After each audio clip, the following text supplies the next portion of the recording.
Good morning. This is Drips News and I will review the European football results. Stay tuned. Let's dive into the Premier League, starting with a dominant performance from Liverpool. They travelled to London Stadium and crushed West Ham with a final score of 5-0. The first half saw Liverpool take a commanding 3-0 lead with goals from Luis Diaz at the 30th minute, Cody Gakpo at the 40th, and Mohamed Salah at the 44th minute. The second half continued with Liverpool's dominance as Trent Alexander-Arnold scored at 54 minutes, followed by Diogo Jota at 84th minute to wrap up the scoring.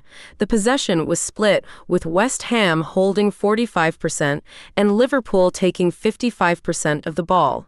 This win keeps Liverpool at the top of the table, while West Ham will need to improve if they are to break into top 6 contention. Next up, we head to Selhurst Park, where Crystal Palace managed to secure a narrow victory over Southampton, with the final score of 2-1. Southampton started strong with a goal by T. Dibbling at the 14th minute, but Crystal Palace quickly responded with T. Chalobah's equalizer at the 31st minute. At halftime the game was a tie, but EE's scored in 52nd to seal the victory for Crystal Palace.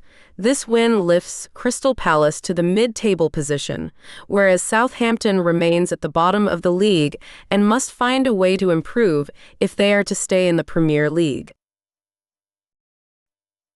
Moving on to Tottenham Hotspur Stadium, where Tottenham hosted Wolves in a game that ended in a 2-2 draw. It was a back-and-forth game that saw goals from both sides. Wolves took an early lead with a goal from Wang Hee-chan at the 7th minute, but Tottenham responded quickly with Rodrigo Bentancur scoring at the 12th minute. Tottenham finished the first half with the lead, thanks to Brennan Johnson's goal at 45+3. However, in the second half, J. Strand Larsen equalized for Wolves at 87th minute to finalize the final score. This draw leaves both teams in the mid-table, with Tottenham a few positions higher than Wolves. Next, let's go to Goodison Park, where Nottingham Forest took on Everton, resulting in a 2-0 away victory for Forest. Chris Wood opened the scoring for Forest with a goal at the 15th minute, assisted by Anthony Elanga. The second goal came from Morgan Gibbs-White at the 61st minute, sealing the win for Nottingham Forest. Forest continues its strong run of form and is quickly climbing up the table, while Everton will be looking at ways to improve if they are to climb to the mid-table region. Let's go to Craven Cottage next, where Fulham played against Bournemouth in a game that ended up in a 2-2 draw. Fulham's R. Jimenez opened the scoring at the 40th minute. However, Bournemouth responded strongly in the second half with an equalizer from Evanilson at 51st minute.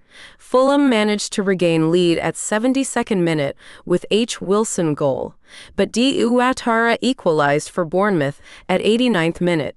The result means that both teams are sitting comfortably in the mid-table positions.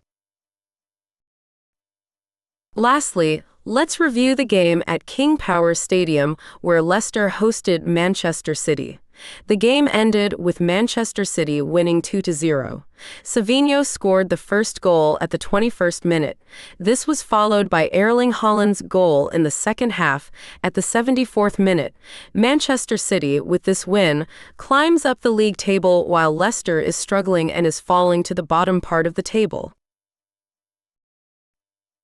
Now let's take a look at the current league standings. At the top, Liverpool is holding first place with 45 points, followed by Nottingham Forest with 37 points and Arsenal third with 36 points. The Champions League spots are currently rounded out with Chelsea in fourth with 35 points and Manchester City is trailing behind with 31 points. Bournemouth is currently sixth with 30 points, making the fight for the Champions League spots very interesting. At the bottom of the table, we have Leicester City in the relegation zone with 14 points, Ipswich with 12 points, and Southampton at the very bottom with 6 points. These teams are facing an uphill battle to avoid relegation. This was Drips News Euro Sports. Please follow us online.